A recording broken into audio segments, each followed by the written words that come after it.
Hello and welcome to Carmichael Clan Radio, the official podcast of Clan Carmichael USA.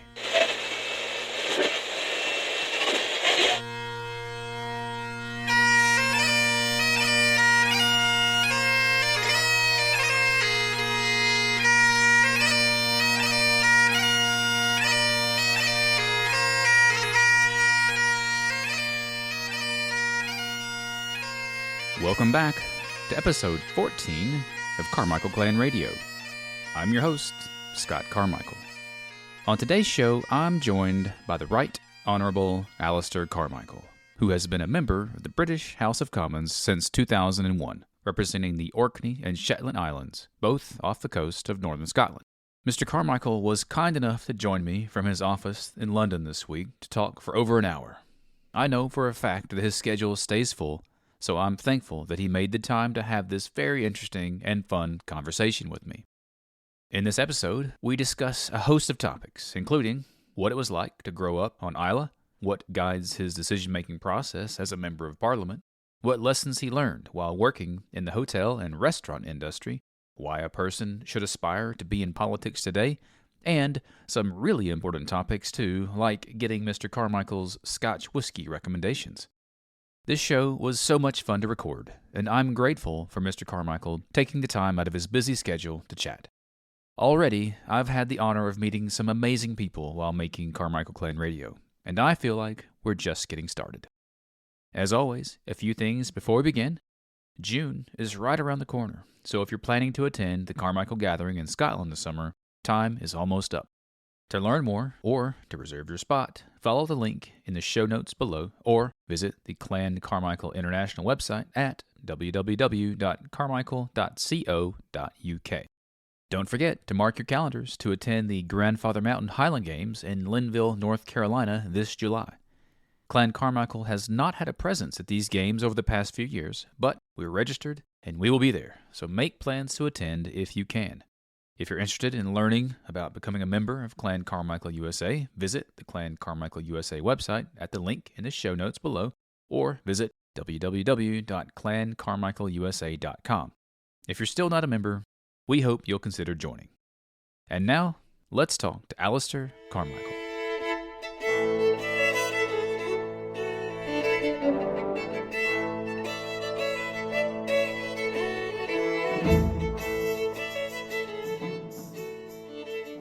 All right, so Alistair Carmichael, thanks so much for joining me today on Carmichael Clan Radio. I really appreciate you taking the time. So let me just introduce you a little bit. You are a Liberal Democrat representing the Orkney and Shetland Islands. You've been a member of the House of Commons since 2001, correct? That's absolutely on the money.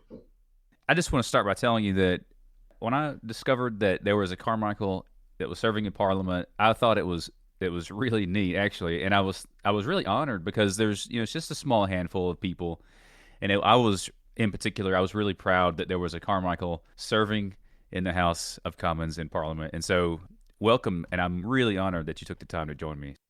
Well, thank you very much. There were a few years actually where there were two of us. There was myself and there was another Carmichael, Neil Carmichael, with whom I've actually had more to do since he left the House of Commons. But interestingly, the first time I really had anything to do with him was when the House of Commons authorities were mixing up our bar bills. So, I guess that's maybe something we did have in common. Well, so let's start at the first. You grew up in Islay, correct? Absolutely. So tell me, what is life like in Islay? I think Americans imagine Islay as all about Scotch production and shoveling peat for fuel. What is life like in Islay? What is life like in Islay? Well, I mean, an awful lot of that is true. Whiskey and the production of whiskey, and dare I say occasionally the consumption of it, informs so much of life in Islay. It's not just the people who make their living by working in distilleries. There are the people who are getting will be employed in the summer months, getting the peat cut for it. The farmers who then take the waste material, the draff as they call it, which is the barley after it's been through the distilling process, fed to cattle, and of course then all the people now who will have businesses, visitor economy businesses that are dependent on it. It was big when I was growing up. It was the one thing that everybody knows about Islay. And it's it's even bigger now than it ever used to be. And look, I mean, I was born in 1965. I left Islay to go to university, although my parents still live there. I have a lot of family who live there. I left in 1982. And like the rest of the world, there's been an awful lot of change, but there are still some things which, in a heartbeat, take me back to Islay. Mm-hmm. One of them is the smell of peat. It's such a distinctive smell. So, when it comes to whiskey drinking, which I do occasionally, but of course always responsibly and in moderation. Right. I take the cork out of a bottle of Ardbeg or Lagavulin or something like that, and the smell of peat just takes me right back. I'm there. And in many ways, I don't think when you grow up in a community like that, you take so much of it for granted. You don't really appreciate just the privilege that you have growing up in a place like that. And it's about living in a community where, maybe less so now, but when I lived there, certainly nobody locked their houses. Mm-hmm. And not only did we not lock our cars, my parents are now old enough that I've fortunately been able to stop them from driving, but when they did still have a car, if you wanted to find their car keys, they'd be sitting in the ignition. And there aren't an awful lot of places left in the world like that. And the cultural influences I had when I was growing up as a small boy, I'm not fluent in Gaelic, but I learned some, and I can speak a bit. And learning to sing Gaelic songs, and attend the local music festivals and the mod, that sort of stuff. You took it all for granted at the time, and now just looking back on it, you realise just how much of these influences have shaped me as an individual, and I have, influenced the course that I've taken in life. Yeah. I can relate to that a little. I'm like I mentioned earlier, I'm from a small town, and growing up, totally didn't appreciate it for what it had to offer. I left. I went and lived in San Diego for a bit when I was in the military, and when I was there, I couldn't wait to get back. Look, let me tell you, when I left when I was 17, when I was 16, dear God, wild horses would not have kept me in that community. I was done with it, and I was having nothing more to do with it. I had outgrown it, and I could see no merit in staying there. But then, sort of years later, I'm living in a different island community, and I'm doing that because actually small communities and island communities in particular have particular dynamics about them. And the time, I was 16, 17 when I was leaving Islay, I became a father for the first time when I was 32, and that changes how you see life. And I want this sort of same upbringing for my kids that I'd had for myself on Islay, and hence it was that we ended up heading towards Orkney, where we've been. I've lived in Orkney longer than anywhere else in my adult life. Okay. I had kind of jotted down a note to talk about the difference between island life and mainland life, but it sounds like you're finding that same lifestyle in Orkney that you did growing up in Islay too, right? Absolutely. Look, I mean, I lead a privileged life. I don't mind who knows that. I'm very proud of the privilege that I get by being a member of Parliament in all sorts of different ways. Because, as a member of Parliament, if something is happening, if there is a moment of national significance, I'm there. I'm right at the heart of it, in the thick of it, we see, and you can have your say. And that is a real privilege, which you should never take for granted, and will always be a privilege in my book. But at the same time, my home is in Orkney. So I'm in London, maybe Monday to Thursday. I will be in Orkney or Shetland then Friday, Saturday, Sunday, then back to London for the week, for as long as the house is sitting. We're about to go into recess for Easter, so I'll have 2 weeks of just being in first Orkney, then Shetland. and not having to do the trip. But when I get home on a Thursday night or a Friday morning, I get to the foot of the steps coming off the plane in either Orkney or Shetland. I get that first lungful of air, which might be moving at some speed, let me tell you.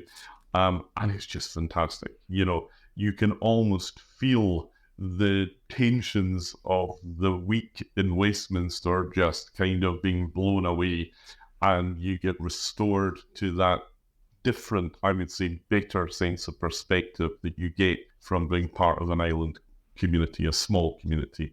And, communities, you will find this probably if you're in a small community, you have a stronger sense of community because you're small, because people know each other, because you don't have the same big chain stores and the same chain restaurants and the rest of it. And, you still have a bit more respect for each other, and perhaps you'll have lower crime. And I think we have a better quality of life. For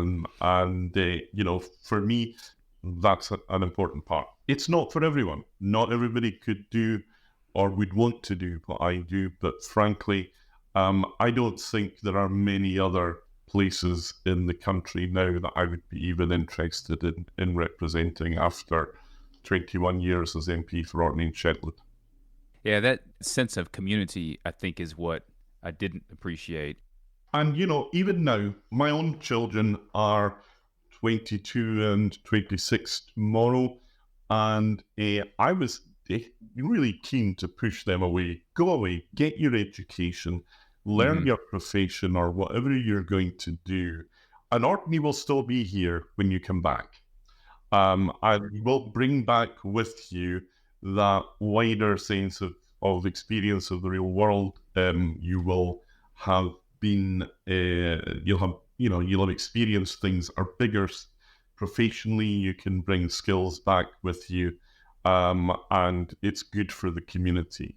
But the yardstick that I always use in politics, if I see, presented with any challenge or question, the yardstick I always use is, will this make it more or less likely that people will want to live in Orkney and Shetland? And, you have to maintain the critical mass of population.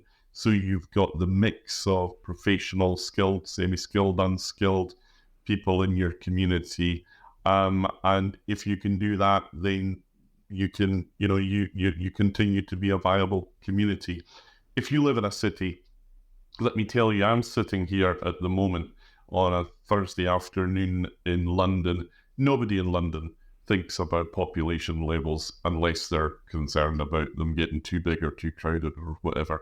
Nobody's concerned in London about depopulation. If you live in a small community, especially island community, then that really matters to you. That's an interesting point too. I teach U.S. government at the local high school. All right. My bachelor's degree was in political science, and so it seemed to be a good fit. But one of the things that we talk about in my class is, the American Congress spends most of their time in Washington, D.C. And, they used to spend half and half. It was half in D.C., half in their home states. And it sounds like your schedule keeps you among your constituency more. And I always thought that was a great format because, you don't get detached from being in London 95% of the time. Especially if you represent a community like mine that is, Sure. Look, I've just come from the House of Scotland Chamber this morning where I was raising concerns about a Russian tug that has been behaving in a very strange way off the coast of Shetland. And we think they've been sort of steaming north and, up and down around oil and gas pipelines that bring oil and gas from the North Sea and from the West of Shetland into the oil terminal in Shetland. That's something that's noticed in the community. And to be honest, it might turn out to be nothing. I would rather, though, raise a concern now and be told there's nothing than just sit quiet and then find out there's actually a problem. But if I don't raise that issue, then nobody else is going to do it for us.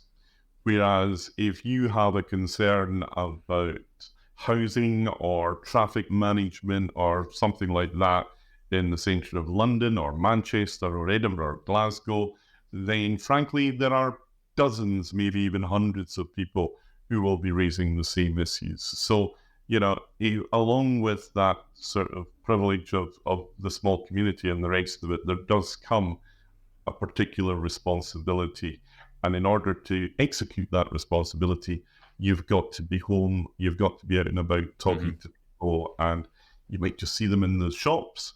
Or last Friday, my wife dragged me along to a quiz in one of the local halls for the local football team. That would be soccer team to you. And you get a bit of chit chat at the bar and, just a bit of friendly contact. And people will tell you at that time, by the way, I've been having this problem. Do you think you could help me or could help my grandmother or whatever it is? And in that way, the time you spend at home out and about does actually really help to keep you in touch. Mm-hmm. So I was curious, you left Islay to go to school in Glasgow, right? Yeah. But what brought you to, ultimately, how did you find your way to Orkney? Oh, well, it's quite an interesting story, that one. I went to university in Glasgow. As I said earlier, when I was 17, you had two options in those days. Theoretically, you still do. You could leave secondary school, high school at 17 or 18. And as I say, I was determined I was getting out there at 17. I had always wanted to do law. I'd just been fascinated by it. I've always been interested in politics, and there's a very natural sort of connection between the two. But in order to do law, you had to be 17 and a half. So I would have had to stay in school for another year. And with the certainty and the conviction of a 16-year-old turning 17, there was no way I was doing that. So I went off to Glasgow. I started in French and German, which was a colossal mistake. I love languages and still do, but having taught me French and German, they then made me read lots of novels and poems in it, and I just switched off. So I had a great time, but I didn't pass enough exams, and the university said, "Thank you very much. After 2 years, now get out of here." So I went to work as, first of all, a waiter, and then eventually I became a restaurant manager working in Glasgow. But by this time, I had met my wife. And when she qualified after 5 years, having been more successful at passing exams than I was, she got offered a job in Orkney. So we shipped up to Orkney, and I did the same thing there. But by this time, look, not just because I'm in politics, but the sort of people who go into politics were not very good at admitting mistakes. So let you stick with me here while this gets difficult. I realised that I think maybe I've made a bit of a mistake by dropping out of university. So I went back, this time to Aberdeen University. I did my law degree, my diploma in legal practice. Then I trained as a solicitor.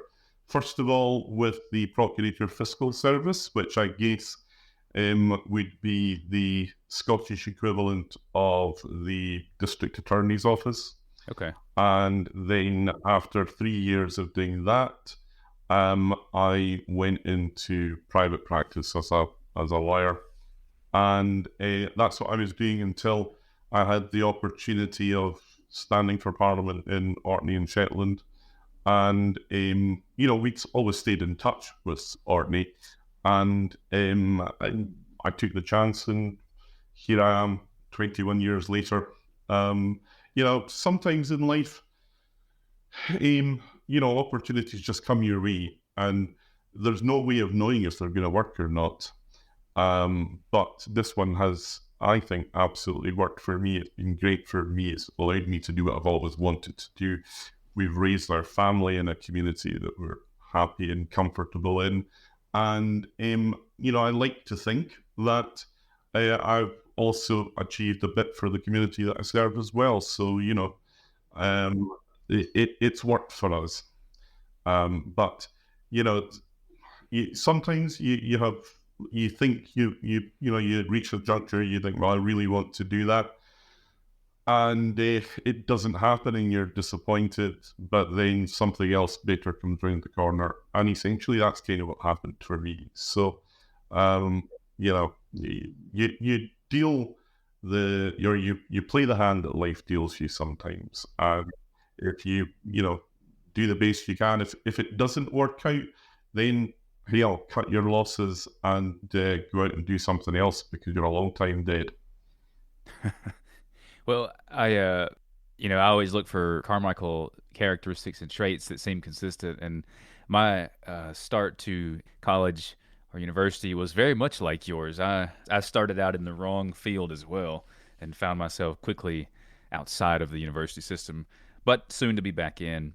I think though that in your story though that one of the interesting things is that you started out or that you got involved in something different first. It wasn't like you went straight to law, straight to politics. You had Yeah. this kind of this time in restaurants to kind of do something different. Yeah, look, I didn't do that to say, well, I'm going to spend 5 or 6 years now working in hotels and bars and clubs so that I'll be a better lawyer or politician at the end of it. But it exposed me to a whole series of things in life. Working, you really see human nature red in tooth and claw when you're on the other side of the bar, putting the drinks across it. When I was then a prosecutor, I think I probably had a better understanding of how people ended up in court than I would have done had I just gone through university. Mm-hmm. And, also, you understand if you've worked in an environment like that everybody has a contribution to make. If you work in an environment where everybody is a PhD, then frankly, you tend just to value the PhDs in this life. But when I was a hotel manager, one of the things I used to do every day was spend a bit of time with the kitchen porter, because the kitchen porter, we'd always have this sort of all the dishes and the pots got dumped on them at the end of breakfast service, and just 10-15 minutes spent with the kitchen porter helped them get their feet clear. So, if the kitchen porter was happy, the whole kitchen ran well. If the kitchen ran well, the whole hotel ran well. And believe me, if you want to pick up the gossip in any hotel, always ask the kitchen porter. So, it wasn't sort of some big sense of altruism. It was just understanding that in a team, everybody brings a contribution, that everybody's got a contribution to make. And that, if you don't have every single cog, then even the smallest, apparently most insignificant one, the machine won't work properly. Mm-hmm. And that's a lesson to learn in life. And, it did then, I think, inform the way that I did my work when I was first a lawyer and then later as a politician. How much of an influence do you think that had on your political beliefs? Did you always have a connection with the Liberal Democrats, or did that shape that as well? Well, I did both. I believe it or not, this is how sad I am. I joined what was then the Liberal Party in 1980 as a 14-year-old. And, for me, the most important part of liberal philosophy and liberal first principles is a proper respect for the individual and the rights and freedoms of the individual. And we understand, of course, that for freedom to be meaningful, we have to pool it so that we make these things called community, and that's how we provide education, healthcare, policing, because you're not free if you're not able to go out your own front door. And a respect for everybody's individual worth, I think, is one of the most important things that you can carry into politics. And that was something I very much got growing up in Islay. Most of the people I was at school with were the kids of other farmers or fishermen or plumbers or joiners, some teachers. There wasn't a very big sort of class divide and middle class kids, the kids of professionals such as there was, tended just to mix pretty free and easy with the rest of us. And again, part of an island upbringing, part of the small community dynamic, but a really important part of shaping how you are and what you are. So I have a question for you here. This is a pretty broad question, but I think important. Um, so I looked at, when I moved back to my hometown, a small community, I looked at getting involved in politics as well. I thought about, running for our state legislature. Ultimately decided not to. Politics are very divisive here, and they're sort of nasty. Yeah. But so I wanted to ask, at a time when politics are so divisive, why should someone aspire to be in public service and to get involved in such a way? That is absolutely the on the money question. And I don't know that politics is yet as divisive in Britain as it has become in America. And I remember watching with horror what was happening the day that Trump supporters stormed the Capitol. Mm-hmm. And, as somebody who cares about democracy, I really feared for what was going on in America. We think of ourselves as the mother of democracy in Britain, but, this is the biggest democratic, liberal democracy in the Western world. And I was horrified to see that. So I don't think we're at that point here, but it is much more divisive now than it was when I started out, either in political activism as a 14-year-old or when I was elected to Parliament in 2001.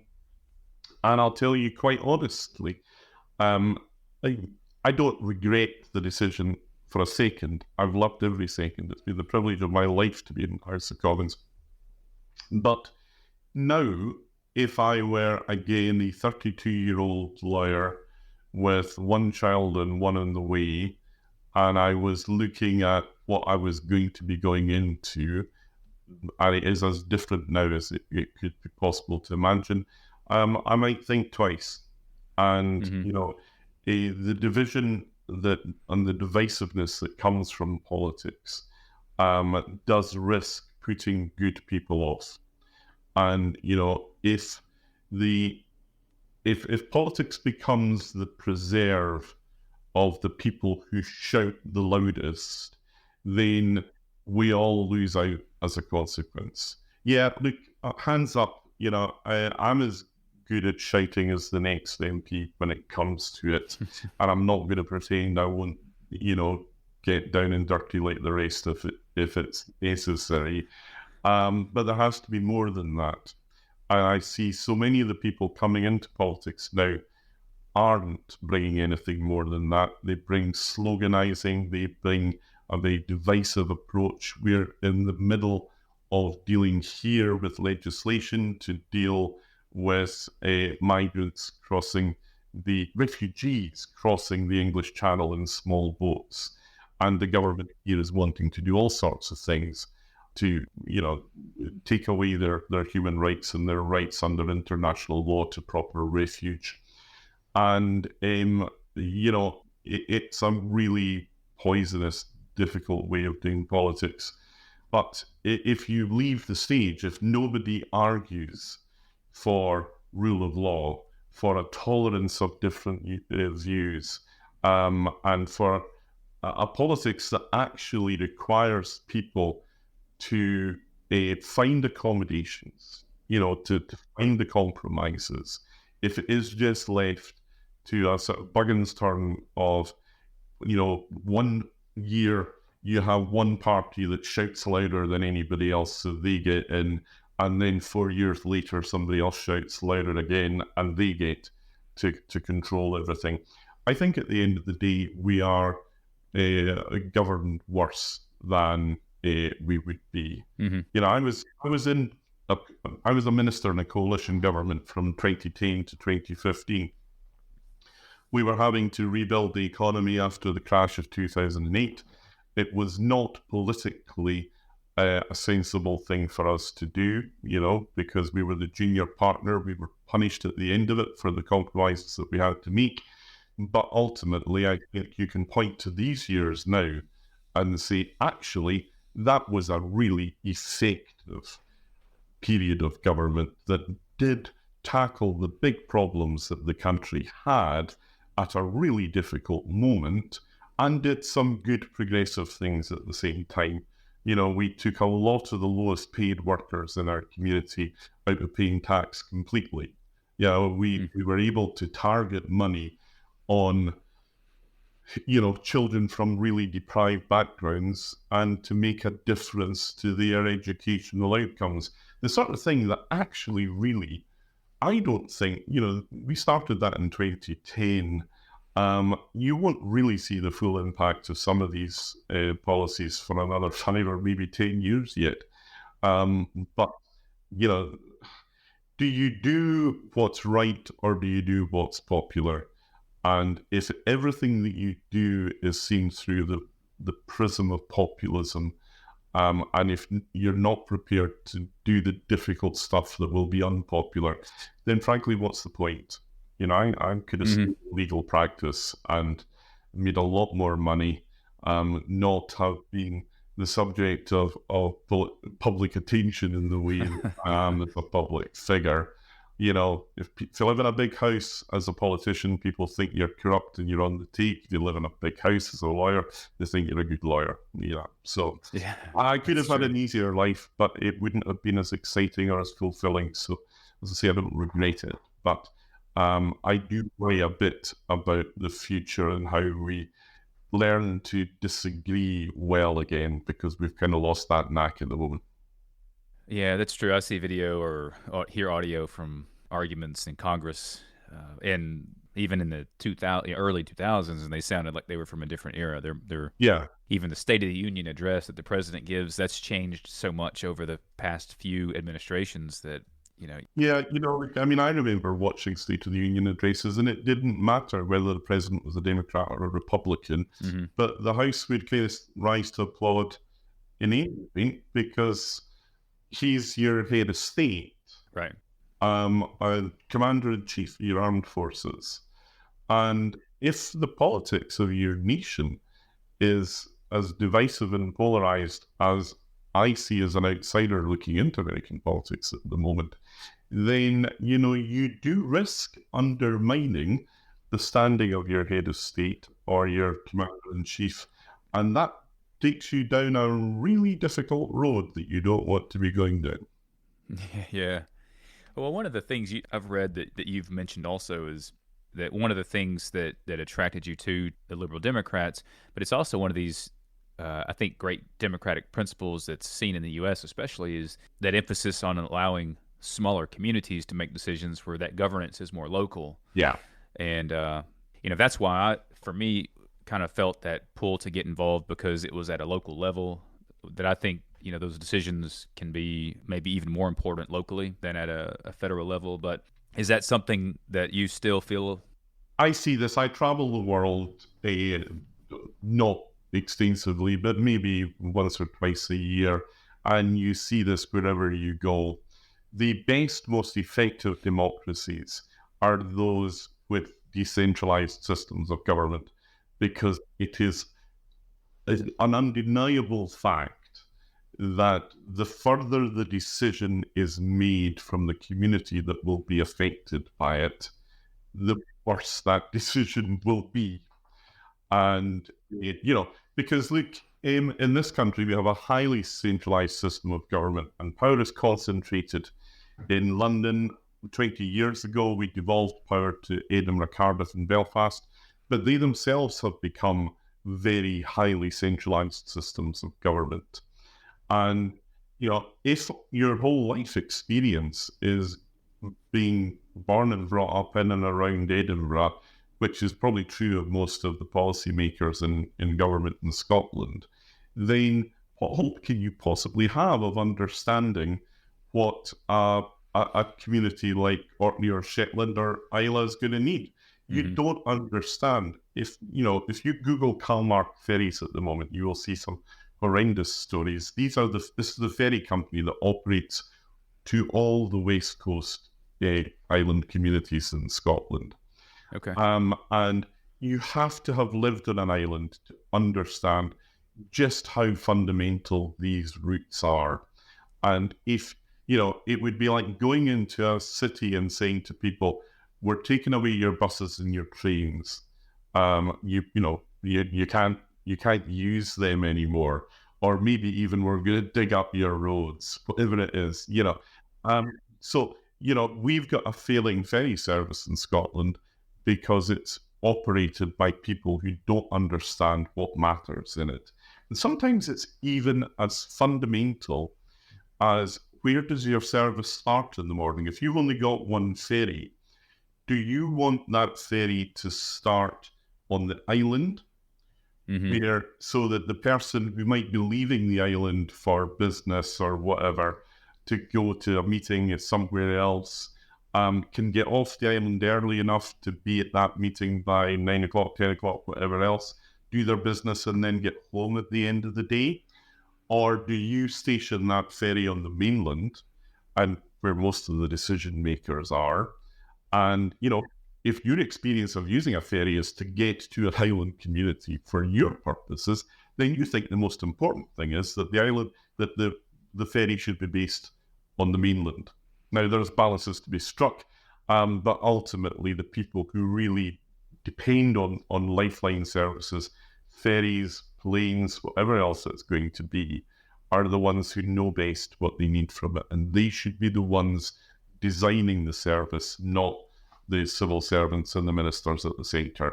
And as a parliamentarian, my job is to be the interlocutor, to explain to the people in the centre the realities of life in the island communities away from the centre. I'm not using remote, I'm not using peripheral, because we're not in the age of anything. And if you say you're remote, then you're defining yourself in relation to somebody else. So, away from the centres of power. And that, again, because there's nobody else who's going to do this for us, I think it's a real privilege to be able to do that. Well, that reminds me of, teachers will say sometimes, if you want to know how to fix the schools, ask the teachers. And it sounds a very similar thing with the ferries, that, you can ask the people at the end, the users, and they'll tell you. Ask the parents, ask the pupils even. Yeah. And we have another saying in this country, I think probably you have it too, it takes a community to teach a child. Yeah. And, I think we leave an awful lot of things.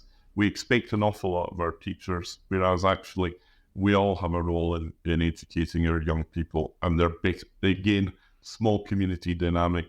You have that understanding. And if you understand that, then your young people are better educated and more rounded at the end of their time in education. And they themselves then will teach the next generation coming along behind them. You've got that continuity.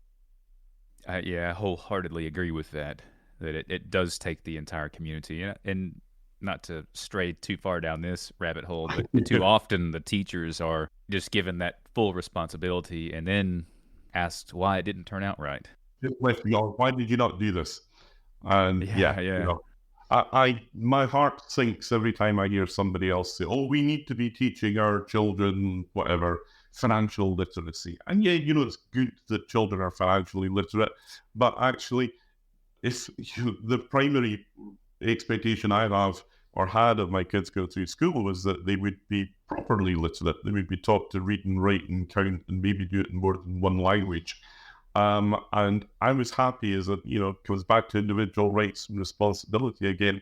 I'm happy to teach my kids about how to manage their money and how to make the other decisions in life. And it's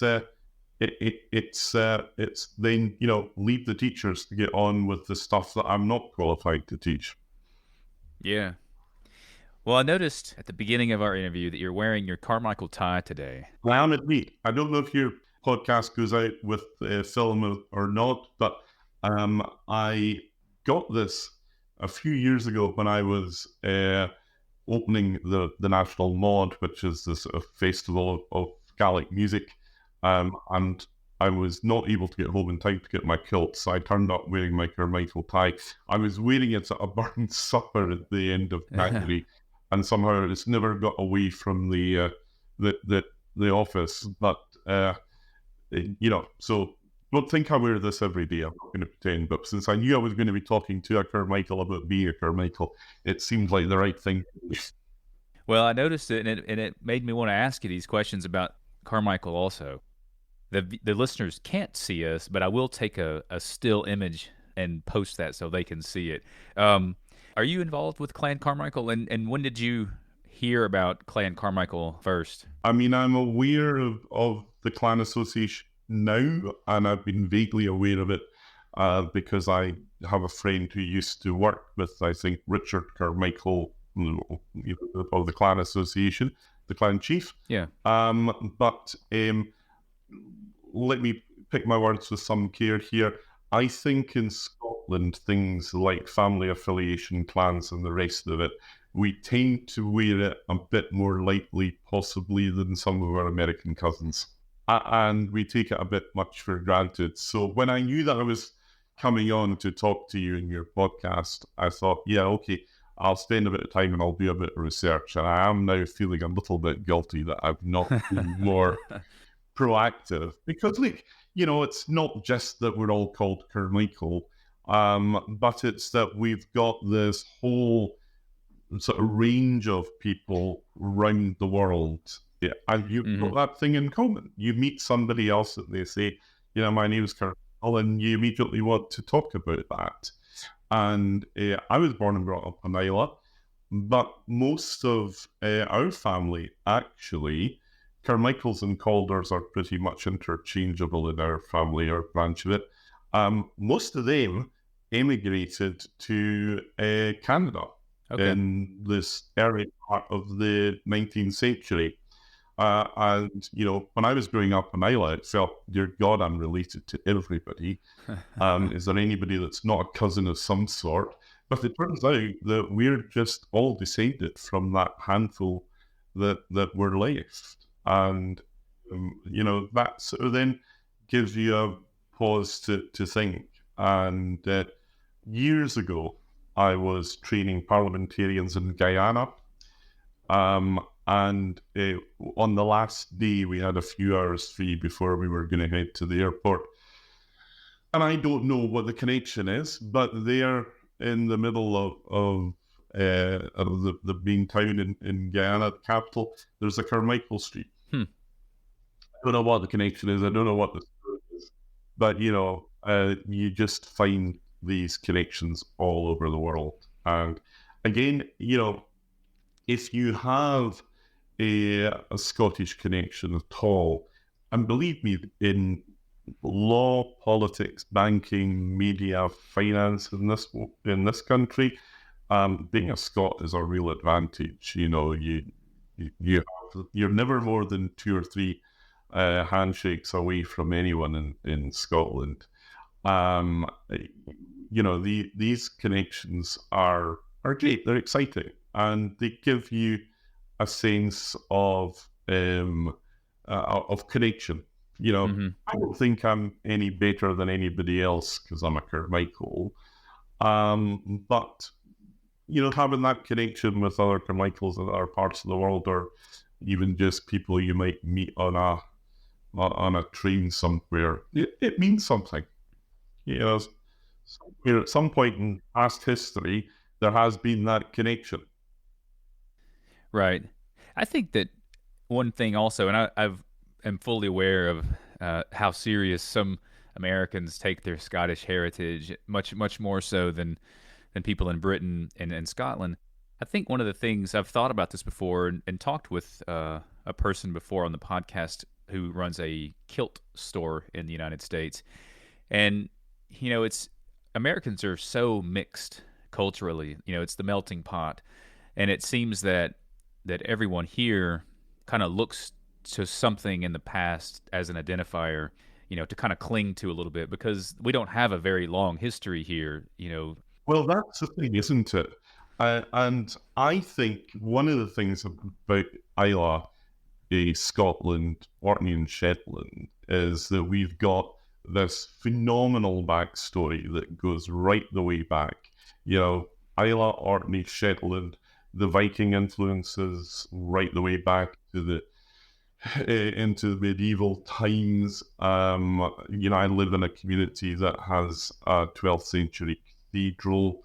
I work in the House of Commons, which is one of the most historic and iconic buildings in the world, even if it's not actually that old. It's only about 150 years old now. But because we've got that length, that hinterland historically, we do tend to be a little bit blasé about it. And it's paradoxical, but I think you care more about your history if you don't have as much as you have. Yeah. I think when I visit America, I'm always struck by the fact that all the houses are, probably no more than 50 or 60 years old, most of them. And, maybe 100 years old is an old house. The house I live in Orkney is a former Church of Scotland manse, and it was built in 1780.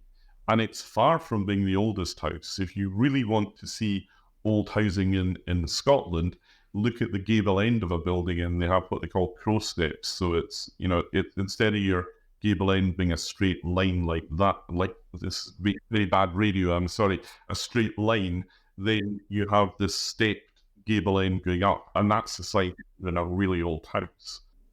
Yeah.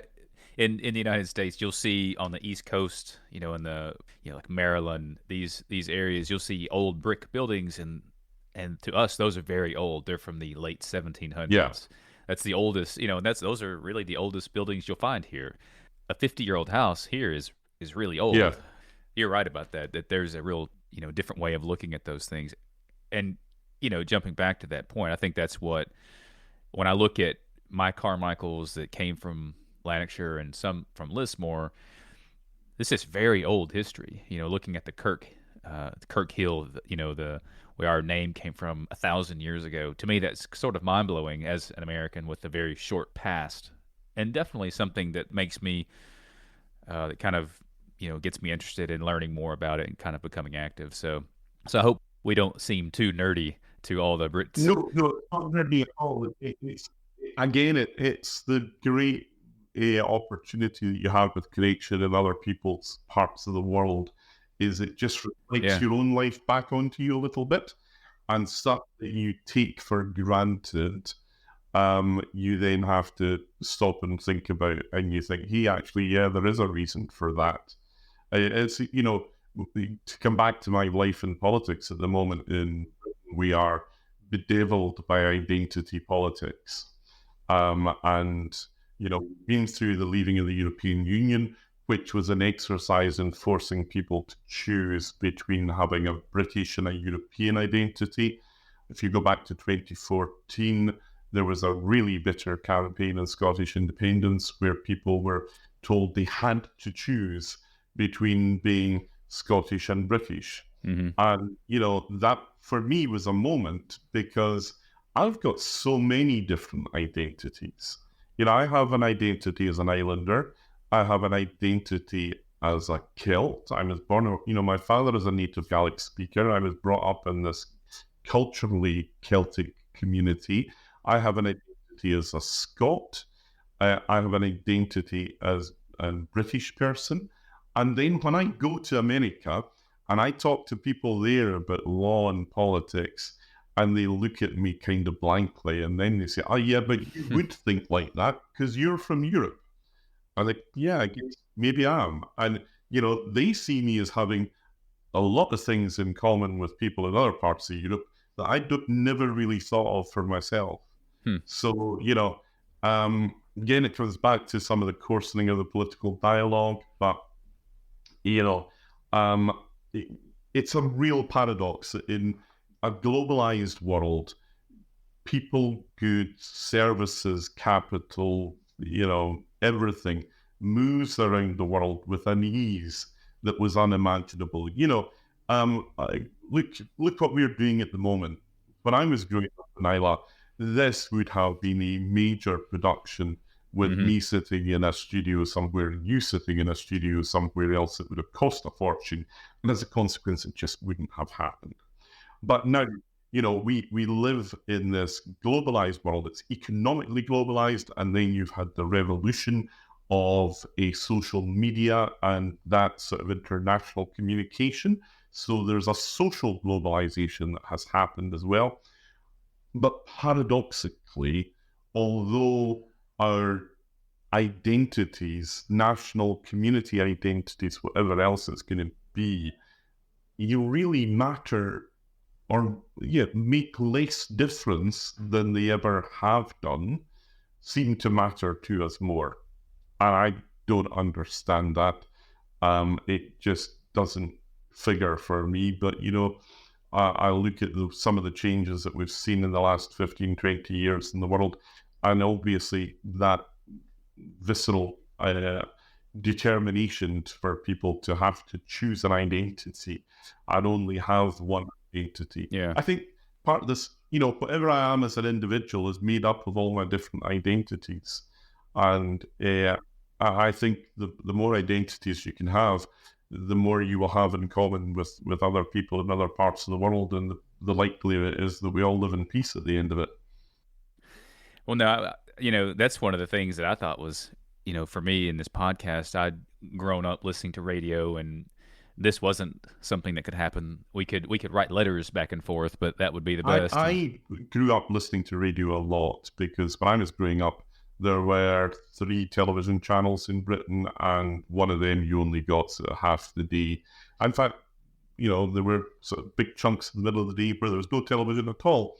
I can hanker with a bit of nostalgia for these days now, but radio was there as a constant. And one of the programs that my mother used to listen to that then really sort of sparked my interest in what the world was like in other parts was a series that you probably wouldn't know but was big in this country for a long time, and it was Alistair Cook's Letter from America. And basically Alistair Cook was a British journalist who had emigrated to America, I think sometime around the end of the Second World War.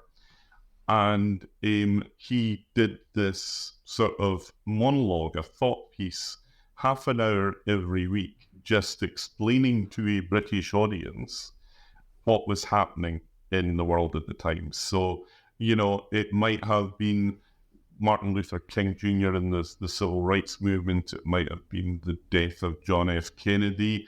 It might have been Watergate or Carter or Reagan or whatever it was going to be. But, he lived there. He had an understanding of it. And he was, again, this word I keep using because I'm a lawyer, interlocutor for us.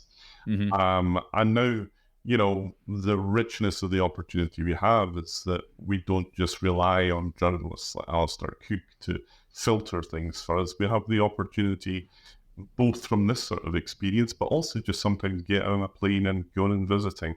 Yeah. My first ever visit to America was about 20 years ago to see a Scotsman called Kenny Ritchie, who was then on death row in Ohio. And I've been an anti-death penalty campaigner all my life. Mm-hmm. And being on death row, seeing the reality of it was, for me, absolutely mind-blowing. And, it's fair to say that after a couple of days of this, I wasn't just that well disposed to how I felt about America as a whole. I know that Columbus, Ohio is not representative of the USA. I didn't feel that necessarily at the time. But again, that last afternoon where you had a few hours before I went to the airport, I said to one of the guys who'd organized the trip for us, I said, just take us somewhere nice. What is there in Columbus, Ohio that's going to make me feel good about the place? And he was a bit stumped for a few seconds. If ever you've been to Columbus, Ohio, you might understand some of this. I have. And he said, well, there is the museum for James P. Thurber, the American short story writer and cartoonist. And Thurber was somebody to whom I was introduced by my English teacher in Islay High School. And, he was somebody who didn't just teach to the curriculum, but wanted to inspire a love of literature and words and, that sort of thing.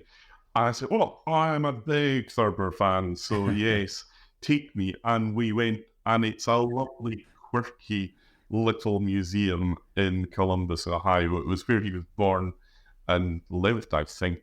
And, just that one experience. And I came away thinking, you know what?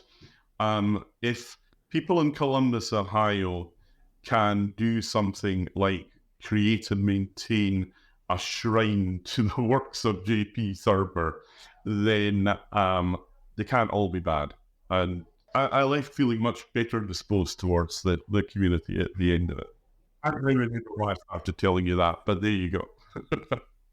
Well, no, I'm glad that you didn't associate Columbus, Ohio with all of America, as my brother-in-law is from Ohio, and so it's my favorite place to give him a hard time about.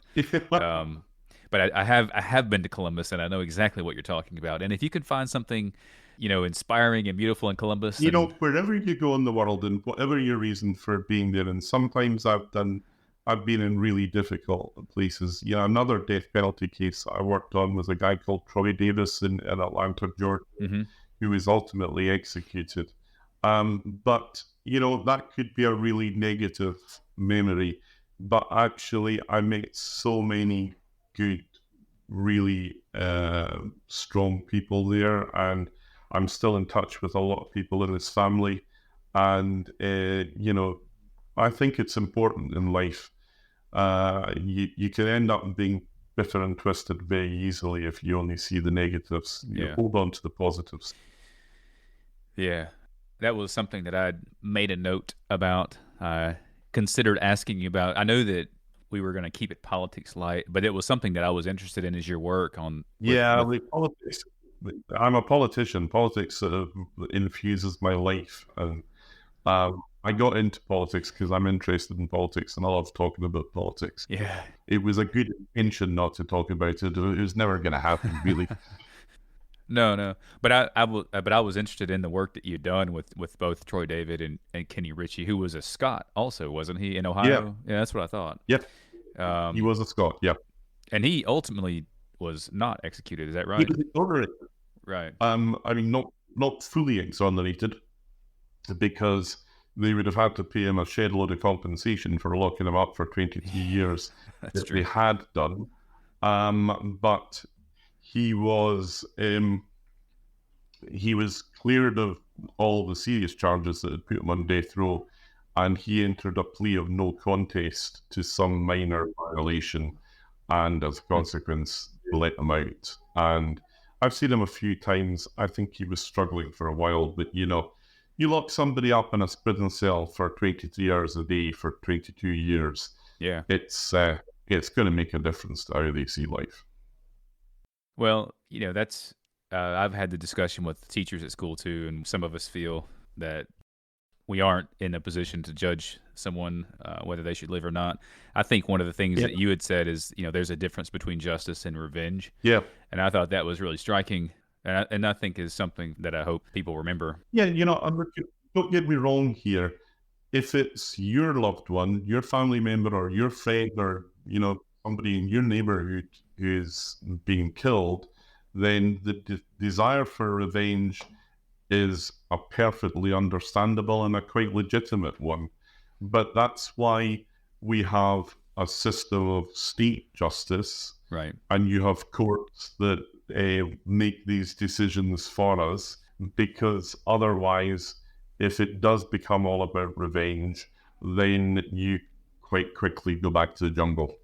Sure. And these, again, this is personal to me at the moment, because I'm a lawyer, and a lot of what is discussed in British politics at the moment is around about rule of law. And you can't preach to other countries about their failure to abide by the rule of law if you don't practice it yourself. Mm-hmm. And look, this gets into big politics, but in terms of foreign policy, although I'm a Liberal Democrat, I'm something of a hawk when it comes to how the West engages with China. And I see what's happening with the persecution, some would say the genocide of the Uyghur Muslim population in Xinjiang province.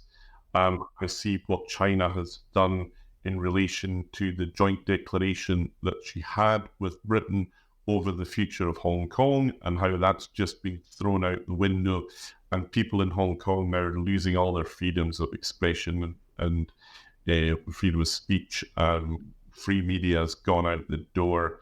And I can't honestly lecture the Chinese Communist Party about that if my own country isn't doing it. So that's why it's so important, I think, that there are some standards that even if they are difficult, you have to stick to. Sure. When I was a lawyer, one of the things we used to say was hard cases make bad law. And I still think that's very true. Even if you might not like what the justice system produces, and the justice system, believe me, another thing we used to say was justice has to be seen to be done. In fact, it not only has to be seen to be done, sometimes it has to be seen to be believed. So, the justice system needs a lot of improvement and a lot of work in it. But, it's still absolutely essential that you cleave to these fundamental standards about human rights and about human dignity. Otherwise, you're just into a contest for the survival of the fittest. Yeah. No, I do agree with that. I want to ask you a couple more, just quick, or maybe just one, and then I'll let you go. I don't want to take up all afternoon of yours there. I know you've got more important things than Carmichael Clan Radio, but what could be more important than my brethren around the world? So I wondered, I've recently gotten into single malt scotches. Oh. And I wonder, as a native of Islay, if you can give me 2 or 3 recommendations. I know, so you said you love the smell of peat. Do you love the taste of peat? I love the smell and the taste of peat, yes. Okay. Now, understand, I represent Orkney and Shetland, and Orkney has 2 distilleries, Highland Park and Scapa. So Right. obviously, my go-to whiskey always is Highland Park and Scapa, because Of course. that's made by the people who like me, and they are exceptionally, and this is not just the politician speaking now, this is from the heart, they are exceptionally fine products. Okay. And I have had Highland Park. I do enjoy absolutely. that. Mm-hmm.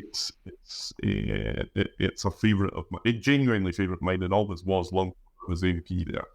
But if you want to think of Islay whiskies, look, Scott, what you really need to do is get yourself to Islay. I will. I would be happy. I talk to people about whiskey quite a lot because it's as close to a hobby as I have these days. Okay. And one of the things that I will always say to people is, flavour is important. A well-balanced, quite complex flavour with different influences there makes it for an interesting whiskey that you want to drink. But there are other things as well for the whole whiskey experience. So, my favourite whiskey from Islay is Ardbeg. Okay. Now, that's as much to do with the fact that when I was a young boy, my cousins lived in Ardbeg and I used to go and play there. And then growing up, you started to become aware of how economics and politics would impact on people's lives. Ardbeg was always the first distillery to close when there was a downturn. Okay. Because before you had big whiskey tourism, when there was an economic recession of any sort, the distilleries just closed their doors. They weren't getting revenue in, and they could just live off what they had in the warehouses for years. And they did in the case of Ardbeg, probably for about 15 plus years. And then it was bought over by Glenmorangie, and it was given a new lease of life, and the quality of the product was massively improved, and it's come on in leaps and bounds. Its core range, they have they've got an Ardbeg 5-year-old, wee beastie they call it. That's young, really quite raw spirit. They've got 10-year-old, which is a lovely, well-balanced peaty Islay whiskey. And then they've got non-age statements. They've got Eichgedal, which is the burn that serves our big distillery, Corryvreckan, which is the whirlpool at the north of Jura. And their most recently one is called Ano, which is Gaelic for the O, which is the part of Islay where I was born and brought up in. Okay. So, part of my fondness for Ardbeg whiskey is that I've got all these other connections with it. Try the flavours. So if you like peaty whiskies, Ardbeg, Lagavulin, Kilchoman, another new one, because, I think it's a great story and a big industry that's dominated by the big corporates, Diageo, Remy Cointreau, Pernod Ricard. There's still a scope for a family to build a distillery from the ground up and to compete with the big guys. And, that again is as much as if I see a bottle of a new Kilchoman in a whiskey shop somewhere, I'll want to try it. I'll want to have it because I've got that connection. Yeah. So if you want to start, sort of the really big, heavy Islay whiskies, Lefroy and Ardbeg, you maybe need to build up to. It's a bit like sort of resistance training in the gym or whatever. You don't just start chucking big weights around. Or more likely, actually, when I started drinking wine as a teenager, I started with quite sweet white wines. And then I graduated to drier white wines, and then I started on red wines that were maybe quite light and fruity, like Beaujolais or whatever, and then I graduated to the Burgundies, and then eventually the Bordeaux Clarets and the rest of it. And your big peaty whiskies, to my mind, are the sort of the Bordeaux Clarets of the whiskey world. But so start with the nice, sort of mild, easily accessible Speyside single malts, that sort of thing. On Islay, you've got Bruichladdich that is not at all peaty, and then work your way through. Bowmore is sort of medium peat, and then, as I say, before you know it, you're mainlining Ardbeg and Lagavulin. It's like being a Scot. Everywhere you go in the world, you find a shop selling whiskey.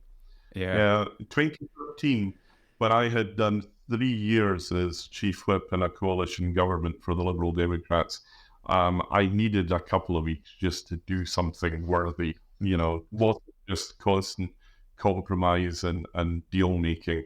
So I signed up to do 2 weeks of political volunteering in Cameroon. And at the end of it, I wanted to buy presents for the people who'd been looking after me. And I went to the one supermarket in Bamenda in the Anglophone west of Cameroon. And there wasn't an awful lot there by Western standards, but I got different bits and pieces. And then for the guy who'd really looked after me, I found a bottle of Bowmore. And, here I was able to say, you've looked after me so well for the last couple of weeks. And everybody in Cameroon wanted to tell me what their background was, but show me their village and introduce me to, their families. And I was able to say, you've shown me all your family and your villages. This is Bowmore whiskey. This comes from my village. That's so cool. And community can talk to community around the world through the medium of whiskey. Yeah, well, I'm a strange person. I started drinking coffee with black coffee, and the first Scotch I ever tried was Lefroy, and I actually really enjoyed it. If you can enjoy Lefroy, then frankly, the difficulty is that after Lefroy, everything else tastes bland. It is a rich flavor. Without giving away too many secrets of my disreputable past, my first acquaintance with whiskey was when I was an underager. I was about 17. And when I was growing up in Islay, our doctor, who did himself all the things that he told his patients not to do, so he probably smoked about 40 unfiltered cigarettes a day, and when he took the cork out a bottle of whiskey, used to throw it in the open fire and say, "We'll not be needing that again." And as a 17-year-old, a rather slimmer 17-year-old than you see today, I tried the same thing. threw away the cork in the bottle of whiskey and said, we'll not be needing that again. I couldn't get out of bed for 3 days. And it was fully, I would reckon, about 10 years before I could even look at whiskey again. So I stand in awe of your ability to go in at the top of the tree and majoring on Lefroy. That's funny. Yeah, well, I haven't overdone it on Lefroy yet. So No. I still enjoy the peaty taste. Obviously, I'm not suggesting for a second that anybody should. Right. Should not the way. No, yes, that's not the way to do it, boys and girls. Well, Mr. Carmichael, I really appreciate your time and for talking with me for over an hour today. It's been a lot of fun. And like I said earlier, I really appreciate you taking the time to spend a few minutes with me here. And surely, hope everyone enjoys it. I've really enjoyed the chat. I hope it has perhaps opened up a few more connections for Carmichaels around the world.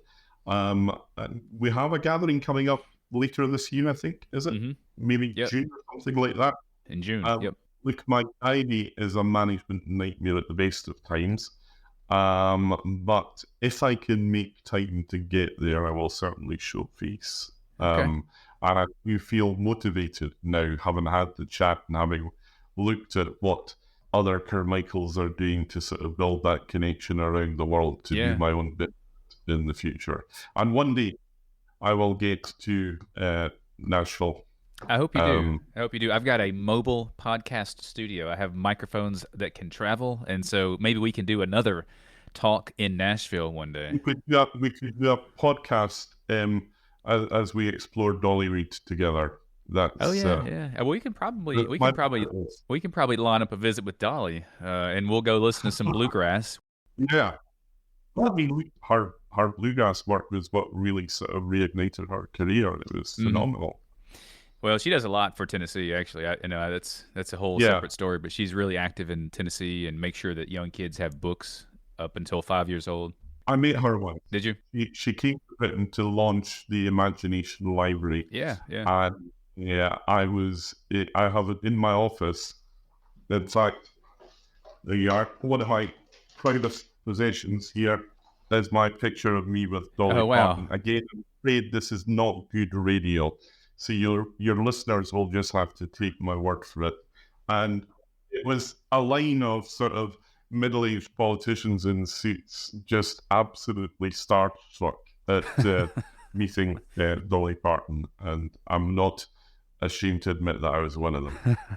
I would be excited to meet her also. I've not met her, but we're proud of her from Tennessee. And she does a lot of good work here. Yeah. But yeah, I hope to meet you in person one day, whether that be in Nashville or in London or in Orkney. Or Islay, or maybe even in Carmichael one day. That's true also, yeah. I'll be happy with any of those. Right. Well, I appreciate it so much, and enjoy your day, and thanks for taking the time again. Thanks so much, Pat. I've enjoyed the chat.